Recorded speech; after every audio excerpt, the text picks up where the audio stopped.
자, 다음은요. 전북 콘텐츠 산업 발전을 위해서 발제를 해주실 위즐리언 컴퍼니의 위원식 사무님께서 준비를 함께하고 있습니다. 여러분 박수로 맞아주십시오.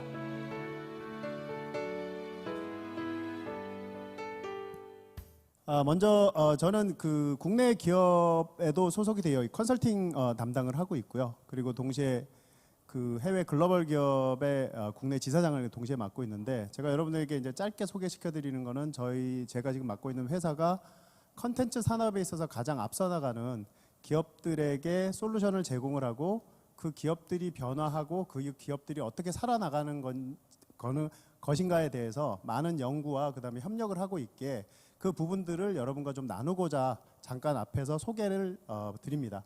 보시면 아시겠지만 여러분들도 아시는 기업들이 꽤 많을 겁니다. 여기가 지금 현재 저희 영국에 있는 본사와 파운드리라는 회사와 같이 협력을 하고 있는 기업들입니다. 그래서 이들을 통해서 바라보는 전 세계의 트렌드, 그리고 전 세계의 기술 테크니컬적인 부분들보다는 사업적인 부분들을 어떻게 운영해야지만 전북의 콘텐츠를 가지고 글로벌하게 육성시킬 수 있는가, 저는 답을 드릴 수는 없습니다. 하지만 흐름에 대한 부분을 여러분과 함께 나누고자 이 자리에 섰습니다. 네, 잠깐 시계를 좀 풀고 하겠습니다.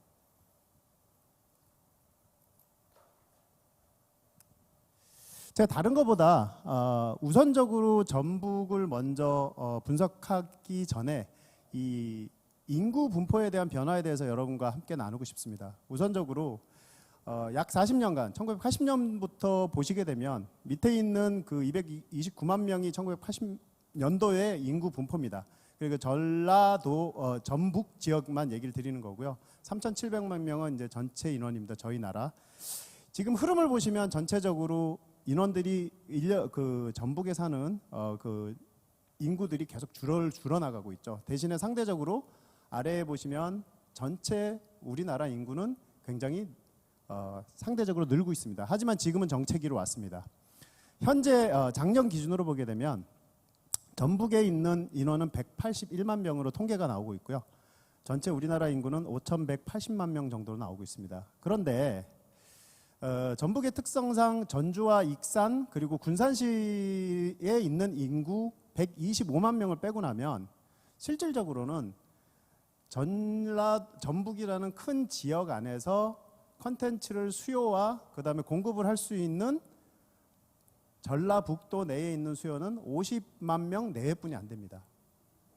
사실 제가 이 말씀을 처음부터 드리는 이유는 이것에 있습니다.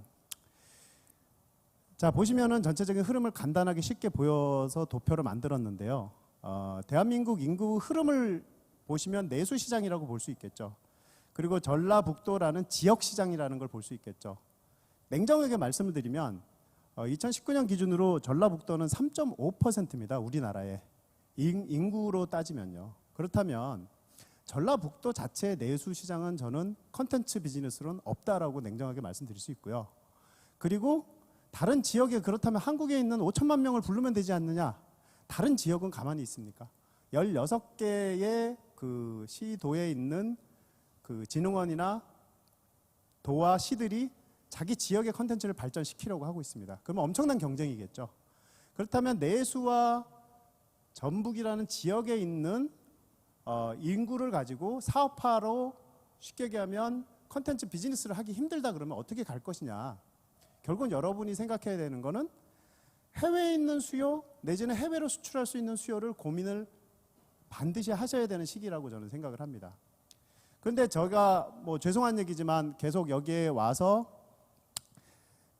계속 의견들을 이제 쭉 나누다 보면 이런 사업들에 대한 부분에 대한 공감대는 모두 가지고 있지만 지금 3년차, 4년차 되는 지금 전북 산업문화 컨텐츠 진흥원 입장에서 지역과 기관, 정부가 합쳐서 어떻게든지 프로모션을 하고 기업들을 육성을 하고자 합니다. 그 목적 자체는 여러분도 잘 알다시피 제가 지금 지역을 뛰어넘는 서비스를 지역에 있는 기업들과 한번 만들어 보자라는 큰 목표를 가지고 진행을 하고 있습니다. 그래서 전라북도 역시 지금 현재 전라북도 문화 콘텐츠 산업진흥원과 함께 글로벌 서비스를 어디 한번 우리 지역 회사들과 한번 만들어 보자. 그렇게 되면 자연스럽게 보시면 지역 콘텐츠들이 성공하게 되고 지역 서비스가 세계화가 되고 그리고 관련 기업이 증가하고 관련 일자리 증가하고 모두들 바라는 아주 아름다운 그리고 아주 저희가 모두 기대하는 바람이죠. 이거 자체의 목표는 저는 정확하다고 봅니다. 그러나 이 목표를 다가가기 위한 절차라는 부분이 있습니다. 그 부분에 대해서 제가 여러분과 함께 하고 싶은 것은 어떤 부분들이 제일 먼저 시작이 되어야 되는데 시작점을 갖다가 공유를 해드리고 싶습니다. 가장 큰 정의를 먼저 치고 들어가게 되면 뭐 앞에서도 정의를 간단하게 했지만 문화 콘텐츠라는 것이 왜 중요한지에 대해서 여러분들에게 좀 공유를 해드리고 싶습니다. 문화 콘텐츠는 기본적으로 14개 분야를 가지고 산업이라고 정의를 국가에서 하고 있습니다. 저희 나라의 콘텐츠 진흥원이라는 곳, 아까 첫 시간에 김일 본부장님이 계셨듯이 그곳에서 이렇게 정의를 내리고 있습니다. 산업으로. 그런데 더 중요한 것은 이 콘텐츠를 이용해서 과연 지역에 어떤 경제적인 기여를 할 수 있느냐에 대한 분석을 한 자료가 있습니다. 이게 작년에 분석을 했습니다. 2019년에. 근데 여러분이 왜 콘텐츠를 이 산업을 중요하게 여겨야 되냐는 이유가 여기 나와 있습니다. 전체 생산 유발 개수가 1.95인데 평균 기본적으로 시작하는 생산 유발 개수는 1입니다. 타 산업과 비교해서 상당히 높은 수준의 그 비율을 나타냅니다. 생산 유발 개수가.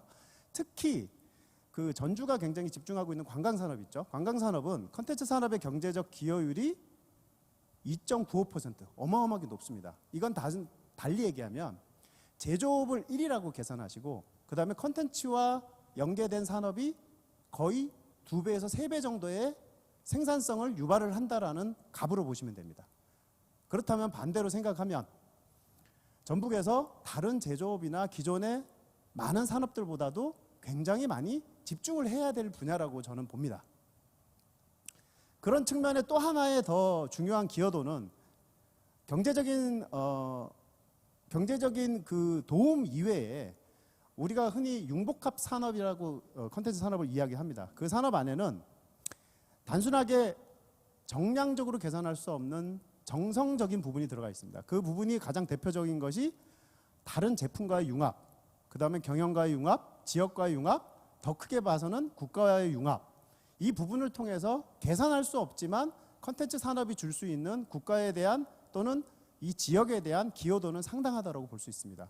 그렇다면 이 부분에 좀 더 집중도를 가지고 육성을 해야 되는 것은 모두 다 공감을 하시리라고 생각을 합니다.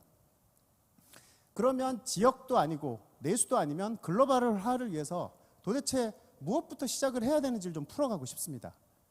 왜냐하면 모두들 접근하는 것은 완성된 서울에 이미 완성돼서 너무나 높은 경지에 이르는 콘텐츠 서비스들을 모두 다 언급을 합니다. 하지만 저는 이 시간에 여러분과 공유하고 싶고 나누고 싶은 것은 제가 해외에 많은 우수한 콘텐츠 업체들이 그 전에 이 우수한 콘텐츠를 만들기 위해서 준비해야 되는 과정들에 대해서 정확하게 전달을 좀 한번 해주고 싶습니다. 그 부분이 뭐냐면 바로 디지털 문화의 인식 혁신입니다. 이것은 단순하게 콘텐츠를 만드는 분들에게 얘기하는 것이 아니라 여기에 관련되어 있는 산업체, 그 다음에 학교, 그 다음에 정부 기관, 그 다음에 지역에서 실제로 관광 내지 콘텐츠 서비스를 하고자 하시는 분들이 모두 포함되는 이야기입니다. 자, 이것은 그냥 제가 그냥 하는 이야기는 아니고요. 실제로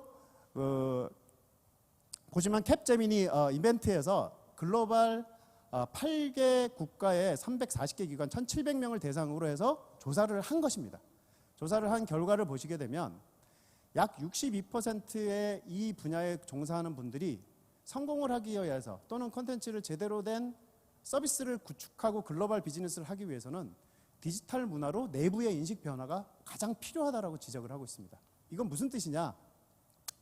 콘텐츠가 굉장히 중요하다고 말씀드렸고 콘텐츠와 관련된 분들이 변화해야 되는 부분들을 지금 말씀드리는데 가장 중요한 핵심 요소는 디지털 문화로의 인식 변화.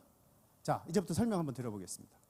먼저 가장 큰 저희 전북 내지 컨텐츠를 지금 만드는 오래된, 즉 기존에 있었던 분들이 새로운 디지털 컨텐츠 서비스로 전환할 때 가장 문제점을 가지고 있는 것은 공급자 중심의 생각입니다. 내가 이걸 만들면 고객들이 즐거워할 거고 컨텐츠로 재밌을 거야. 이걸 제공해주면 관광 쪽이 되게 흥할 거야. 이런 식의 어떤 공급자 중심의 사고관을 굉장히 많이 가지고 있습니다. 그 공급자 중심의 사고관이 바로 제조업의 훈련에서 올 수 있는 것이지만 지금은 저희는 디지털 시대에 살고 있습니다. 제가 지금이라도 전화기를 들고 영국에 있는 저희 본사와 바로 통화를 할 수 있고 바로 컨퍼런싱을 할 수 있습니다. 그렇다면 디지털 시대에 맞는 방향은 바로 고객 중심입니다. 그 이유는 뭐냐면 뒤에서 잠깐 더 추가적으로 설명드리겠습니다. 다음은 확장 방식입니다. 기존에 있었던 많은 분들이 마음을 바꾸고 그 다음에 이 디지털 컨텐츠 서비스 내지 글로벌화를 위해서는 기본적으로 현재 가지고 있는 것을 확장하고 재개발하고 이러는 것이 아니라 완전히 혁신적으로 그리고 완전히 창의적으로 접근을 해야 되는 접근 방식이 필요합니다. 이걸 위해서는 디지털에 관련된 많은 정보들을 공유를 합니다. 뒤에서 잠시 설명을 드리겠습니다. 마지막은 상하구조입니다. 상하구조고 그 다음에 안정추구식. 이거는 아마도 공감하시는 분들이 많을 텐데 정부기관이 특히 많이 상하구조를 가지고 있고 그 다음에 사업을 진행하는 곳들이 대부분 안정식으로 사업을 진행하려고 하죠. 왜? 리스크를 줄이기 위해서라고 얘기를 합니다. 그러나 실제로 리스크라는 것을 무서워해서는 디지털 문화 자체를 이룰 수 없습니다. 리스크 실패를 반복함으로써 더 좋은 결과를 얻을 수 있다는 확신을 가지는 문화가 바로 디지털 문화입니다. 그것이 바로 협업과 적응입니다. 보시면 고객 중심의 디지털 문화라는 것은 지금 현재 고객은 여러분에게 피드백을 줄 수 있고 이 고객들은 스스로 알아서 사실은 찾아올 수 있는 능력들이 다 됩니다. 이게 무슨 뜻이냐? 컨텐츠의 가치와 그 다음에 자기들이 이 컨텐츠를 반드시 필요로 하는 사람들은 저희가 홍보를 안 해도 스스로 찾아올 수 있는 모든 개방된 온라인과 모든 정보들이 뚫려 있다는 거죠. 이것이 전부 다 디지털로 다 제공되고 있습니다.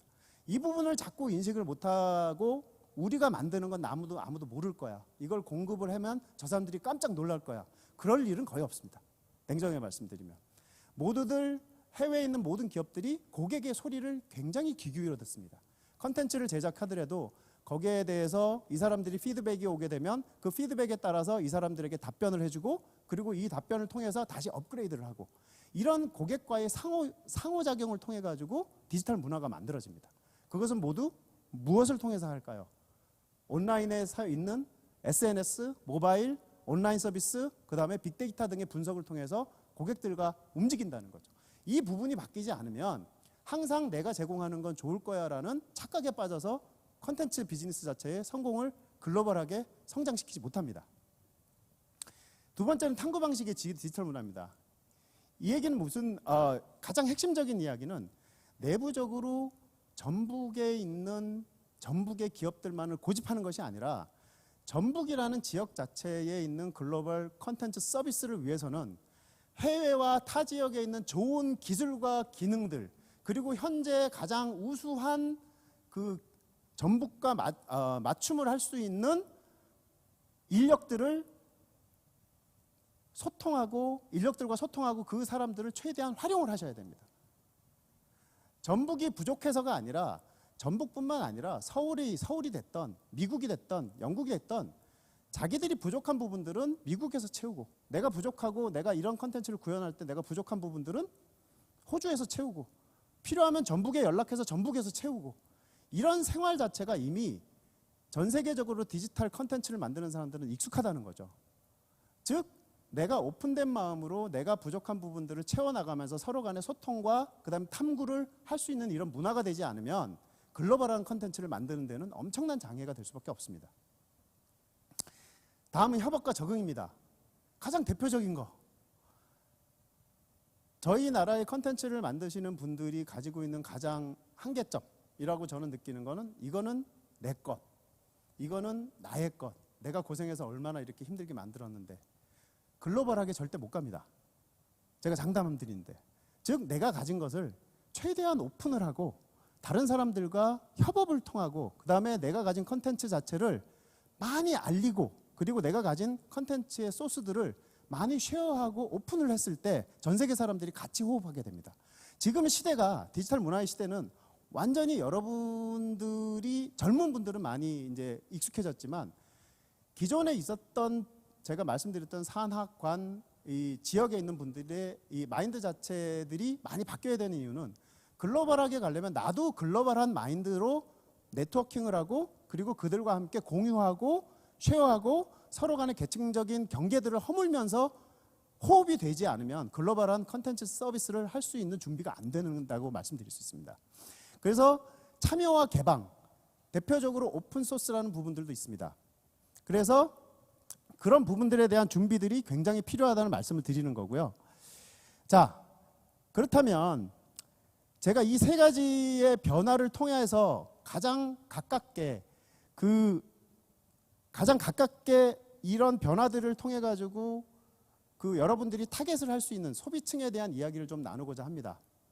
소비층에 대한 이야기는 기본적으로 여러분들이 생각하는 기존에 있던 소비층이 아니라 어린이부터 80세까지 모든 아이들이나 모든 어른들이 다 좋아하는 컨텐츠라는 것은 세상에 없습니다.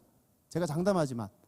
왜냐하면 아이들부터 시작해서 아이들은 아이들에 맞는 컨텐츠, 그 다음에 어른들은 어른들에 맞는 컨텐츠, 노인들은 노인들에 맞는 컨텐츠라는 구분 자체가 타겟이 정확하게 되지 않은 상태에서 나는 이 컨텐츠를 만들면 전 세계 사람들이 미치고 환장할 거야. 그런 것은 없습니다. 그건 꿈이라고 저는 생각을 하고요.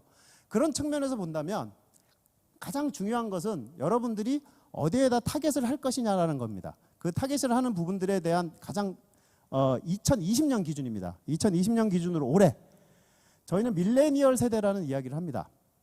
그래서 밀레니얼 세대라는 하는 부분들이 밀레니얼이라는 세대는 여러분들이 옆에 표에서 보시겠지만 아시겠지만 1990년대 후반부터 2000년대 출생 전의 세대, 즉 81년부터 96년 출생자들입니다. 왜 이 사람들이 2020년의 핵심이냐 하면 이거는 저희 나라만의 문제가 아니고 전 세계적인 트렌드입니다. 자, 경제 소비 중심 세대입니다. 이 사람들이. 이 사람들에 맞는 트렌드에 맞는 글로벌 컨텐츠를 집중하셔야 된다는 거죠. 그런 측면에서 보면 이 사람들의 트렌드 자체가 제가 아까 말씀드렸던 왜 디지털로 바뀌어야 되냐면 이 분들은 개성이 있고 자기 만족, 삶의 질을 굉장히 중요시하고 개인화와 맞춤형을 굉장히 선호합니다. 자, 컨텐츠도 이렇게 이 컨텐츠 서비스도 이런 형태의 서비스로 변화를 해야 된다는 말씀을 드리고 싶은 겁니다. 이런 부분들에 있어가지고 과연 글로벌하게 전북이 가기 위해서는 전북 컨텐츠가 특화돼서 가기 위해서는 특화된 제너레이션, 특화된 컬러와 특화된 제너레이션, 특화된 타겟들을 정확하게 타겟팅을 해서 컨텐츠가 글로벌하게 서비스할 수 있도록 준비해야 된다는 부분을 강조드리고 싶은 부분입니다. 그 다음은 디지털 문화에 익숙한 사람들, 즉 이 구매와 의사결정, 앞에서 보셨던 밀레니엄 세대들의 구매 의사결정 체계입니다. 자, 보시게 되면 가장 중요한 건 1번부터 시작해보죠. 1번에 대한 부분은 초기 고려 브랜드군, 즉 컨텐츠도 글로벌하게 가기 위해서는 브랜드가 있어야 된다는 얘기를 드리고 싶은 겁니다. 즉 전북은 브랜드라고 저는 생각하기 좀 어렵습니다. 전라북도는 그냥 지역명입니다. 즉 브랜드라는 것은 컨텐츠가 가진 고유의 특성들을 영어와 한국어, 중국어, 일본어를 통해서 이 브랜드 자체를 정확하게 고객들이 인식하고, 야, 예를 들면 남원하면 남원이란 지역보다는 춘향을 가지고 브랜딩화 할 수 있는 이런 형태의 브랜드로 이미지네이션을 가지고 있으면 초기에 그 브랜드를 쫓아오게 되어 있습니다. 그 관심 있는 고객들은. 그걸 통해서 무엇을 하냐, 2번이 되게 중요합니다. 2번에서 보시게 되면 적극적인 평가랑 정보 수집과 비교를 합니다. 이게 무슨 뜻이냐 하면 아까 보셨던 밀레니엄 세대들은 단순하게 컨텐츠를 즐기고 이거 재밌는 걸 만들어서 내가 돈 내고 기꺼이 즐길 거야 라고 생각 안 합니다. 이것에 대한 평가, 피드백, 온라인상에서 갔다 온 사람들의 어떤 경험, 체험, 그리고 유튜브, 그 다음 페이스북을 통한 어떤 마케팅 자료들, 이런 것들을 취합을 합니다. 그 취합을 통해서 내가 과연 여기에 가볼 만한 가치가 있느냐 없느냐에 대한 판단을 할 수밖에 없다는 거죠. 이런 시대의 디지털 문화에 사는 시대를 대상으로 하는 컨텐츠 만드는 분들, 컨텐츠를 제공해야 되는 입장에서 보면 이들을 이해 못하고 어떻게 컨텐츠를 만들 수 있겠습니까? 그런 측면에서 최종적으로 구매 결정 시점이 되고 나면 전라도를 오든 아니면 전라도 이 전북에서 만든 컨텐츠를 구매를 하겠죠. 그걸로 끝나지 않습니다. 제가 처음에 말씀드렸죠. 고객 중심. 고객과의 소통이 너무너무 중요하다고 말씀드렸습니다. 컨텐츠로 끝나는 게 아니라 이걸 구매한 고객과의 소통을 통해서 재방문 내지 재구매, 충성도를 가기 위해서는 디지털 소통이 필요합니다. 그것이 바로 디지털 문화고, 이런 것들이 준비되어 있지 않고 단순하게 멋진 것을 만들어서 제공해서 이걸 보러 오고 그걸 찾으러 기업들이 오고 또는 그걸 만드는 기업들이 돈을 많이 벌 수 있다는 것은 죄송한데 지금 시대에서는 꿈이라고 저는 생각할 수밖에 없습니다. 이 과정에서 저희가 얻는 부수익은 있습니다. 즉 자연스러운 SNS와 노출 그리고 홍보, 마케팅 이런 걸 통해서 글로벌화가 자연스러워집니다. 그 이유는 뭐냐면 여러분들도 모두들 지금 온라인 글로벌 시대에 살고 있습니다. 어딘가 모르게 우리의 컨텐츠들이 노출이 되고 긍정적인 신호들이 오고 경험들이 축적이 되면 자연스러운 글로벌화로 이루어질 수밖에 없다는 구조를 가지고 있다는 것은 장점일 수 있습니다. 자, 대표적으로 저희들이 많은 이야기를 하죠. 넷플릭스 내지 OTT 시장들을 많이 얘기합니다. 여러분 기억나십니까? 3년, 4년 전에 넷플릭스가 들어올 때 방송사들이 못 들어오게 모두들 막자. 우리가 옥수수나 이런 것들이 있는데 우리가 컨텐츠로 한번 막아서 우리도 플랫폼을 만들어서 제공하자. 기억나시는 분들 있을지 없을지 모르겠습니다만. 자, 그때 많은 신문과 기사들이 뭐라고 얘기를 했냐면 넷플릭스 들어와도 우리나라에서 힘 못 쓸 거다라고 얘기했습니다. 지금 어떻습니까? 여러분들께 다시 한번 물어보고 싶습니다. 넷플릭스의 전략은 제가 앞에 말씀드린 거 굉장히 비슷합니다. 컨텐츠를 서비스를 하는 입장에서 다양한 단말기 적용, 고객 중심입니다. 고객이 편하게 접근할 수 있도록 모바일, 그 다음에 TV, 그 다음에 셋탑, 정말 다양한 디바이스로 고객이 쉽게 접근하게 고객 소통으로 갑니다. 그리고 소비자 주도죠. 소비자의 불만들을 귀 기울여 듣습니다. 이런 부분이 불편하고 이런 부분을 바로바로 반영을 해서 바꿨습니다. 자, 저렴한 가격. 처음에 한 달간 무료죠. 4명 가족들이 묶이면 할인받죠. 이런 저렴한 가격들은 정확하게 고객들을 모으는데 큰 힘을 역할을 했습니다. 그리고 컨텐츠 중심, 컨텐츠의 퀄리티를 어마어마하게 높여놨죠. 자, OTT의 대표적인 넷플릭스가 저희 나라에서 지금 거의 600만 명을 넘은 걸로 알고 있고요. 그리고 미국 같은 경우나 전 세계적으로 거의 1억 6천만 명을 넘은 걸로 알고 있습니다. 앞으로가 어떻게 될지 모르겠지만 컨텐츠 서비스라는 것은 고객을 잘 이해하고 고객과 소통하고 나의 변혁, 나의 변화, 그리고 내가 무서워하지 않는 어떤 나의 변경, 내가 변화할 수 있는 것들을 무서워하지 않고 내가 가진 것들을 다른 사람과 공유와 쉐어를 통해서 또 다른 발전을 하는 이런 디지털적인 문화가 없이는 발전하기 어렵다는 거죠. 자, 그렇다면 디지털 문화에 익숙치 않은 아주 익숙한 그림입니다. 이게 굉장히 정부 자료나 이런 데 많이 사용이 됩니다. 그리고 문화 컨텐츠 2019년 자료인데요. 자, 이걸 보면 학교 내지는 정부 관련된 분들은 되게 편안하게 보실 거예요. 그리고 저희 기업들도 이런 걸로 자료들을 많이 만듭니다. 저도 되게 익숙합니다. 그렇죠? 그러면 전라북도는 어떻게 일을 하냐면 이런 거 하시죠. 지역 육성 사업에서 제작하는 업체들을 해주고 그 다음은 알아서. 맞죠? 그 다음은 알아서. 소비자는 여기 있습니다. 과연 이 구조가 맞을까요? 지금 디지털 문화 시대에. 니네가 알아서 모든 걸 다 해. 우린 지원하고 그 다음에 알아서 전북을 살려봐. 불가능합니다. 글로벌하게 가기 위해서는 마인드, 즉 제가 말씀드린 디지털 문화에 대한 적응이 되지 않은 상태에서 디지털을 논할 필요가 없습니다. 자, 제가 제시하고 싶은 가치 사슬입니다. 여러분의 가치 사슬은 실제로 지원이라는 것은 이렇게 가야 되는 겁니다. 글로벌화라는 것은. 즉 컨텐츠의 육성 전략부터 브랜드화부터 디지털 검색, 제가 말씀드렸죠. 고객과의 소통, 그 다음에 미디어 서비스, 소셜 마케팅, 그 다음에 고객들에게 피드백을 다시 줄 수 있는 홍보에 대한 자동화, 그 다음에 리드 마그넷이나 랜딩 이벤트를 통해 가지고 마케팅으로 다시 피드백을 줄 수 있는 이런 살아있는 사이클링과 이런 살아있는 그 플랫폼을 가지고 서비스가 되지 않는 상태에서 글로벌한 컨텐츠가 짠 하고 나타나는 것은 저는 죄송하지만 불가능하다고 생각을 합니다. 이런 준비들을 하기 위해서 아까 말씀드린 디지털적인 사고관과 디지털적인 문화의 마인드를 먼저 갖추시기를 저는 전북에 부탁드리고 싶습니다. 또 하나는 너무 제가 아까 말씀드린 14개의 문화 컨텐츠라는 게 갇혀있지 말라는 말씀을 드리고 싶습니다. 그것은 그냥 정부에서 이런 것이 문화 콘텐츠라고 정의를 해놨을 뿐입니다. 예를 들면 게임 업계가 게임 회사들이 있습니다. 왜 게임만 해야 됩니까? 그 회사들이 할 수 있는 영역이 너무나 많습니다. 여러분이 상상하시는 것 이상으로 게임 엔진이라는 영역이 너무너무 많은 영역에 사용이 되고 있습니다. 그런 부분들에 대해서 열어줘야 된다는 거죠. 기업들이 활동할 수 있게끔. 그것을 게임이라는 것을 구속하지 말자라는 얘기를 드리는 거고요.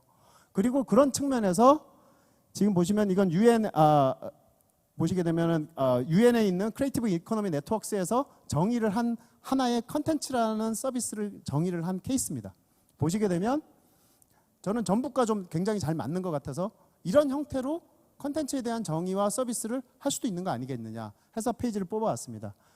즉 전북 융보가 컨텐츠를 특화를 하기 위해서는 특화시키기 위해서는 창조적인 글로벌 서비스 산업으로 그냥 인식을 전환하라는 거죠. 왜 이거를 애니메이션, 영화 이런 틀에다가 갖춰놓냐는 거죠. 컨텐츠는 융복합으로 가고 있습니다. 하나의 성공적인 예를 한번 들어보겠습니다. 하나의 성공적인 예가 여러분들 그 르페트 셰프라고 해가지고 브랜드 네임이 세상에서 가장 작은 셰프입니다. 제가 말씀드렸죠. 브랜드. 세상에서 가장 셰프라고 검색하시면 얘네들이 쫙 뜹니다. 브랜드가 성공한 거죠. 검색 엔진과 마케팅으로. 그렇죠?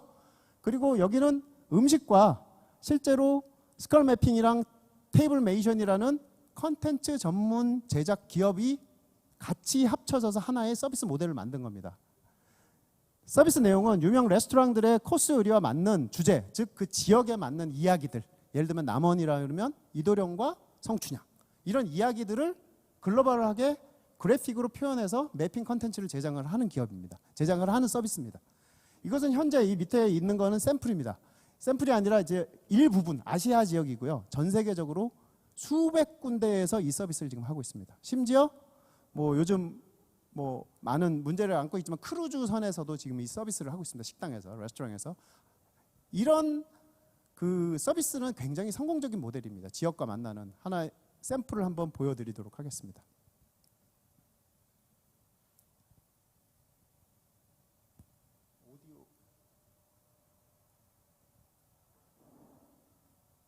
오디오가 안 나오나요?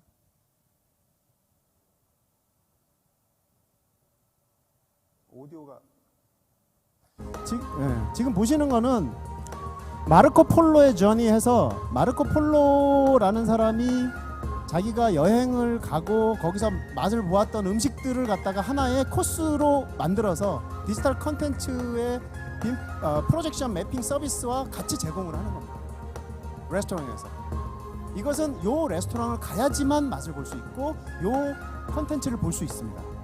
이것을 복제해서 다른 데다 제공하는 것이 아니라 그 레스토랑의 마르코 폴로라는 전이라는 하나의 스토리텔링을 가지고 음식과 그 지역에 맞는 스토리를 결합을 해놓은 케이스라고 이해를 하시면 될 것 같습니다.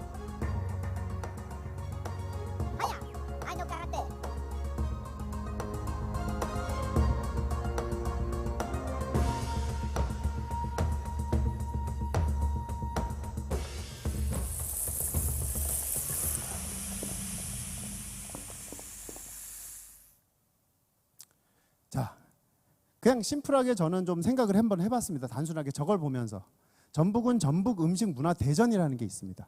굉장히 오랫동안 해왔던 사실은 행사라고 저는 알고 있습니다. 그리고 음식 문화에 대해서는 우리나라에서 뭐니 해도 최고라고 저는 생각을 합니다. 컨텐츠 서비스는 기본적으로 최근에 모든 곳은 아니지만 많은 컨텐츠 서비스들이 오프라인과 같이 묶여서 새로운 영역을 창출을 하는 경우가 굉장히 많습니다. 그래서 여러분들이 멀리서 찾지 마시고 전북에 있는 특화될 수 있는 오프라인의 서비스를 컨텐츠와 만남을 만들 수 있는 스토리들을 만들어 보시면 어떨까 하는 생각으로 이 음식에 대한 부분을 한번 샘플로 보여드렸습니다. 자, 정리하겠습니다. 제가 끊임없이 반복적으로 말씀드린 디지털 문화는 하루아침에 이루어지지 않습니다.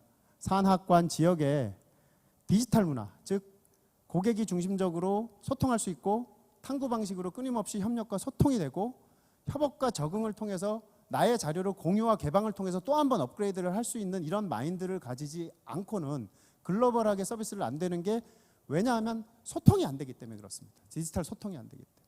이 소통을 하기 위해서는 저런 마인드셋에 대한 변화들이 반드시 필요하고요.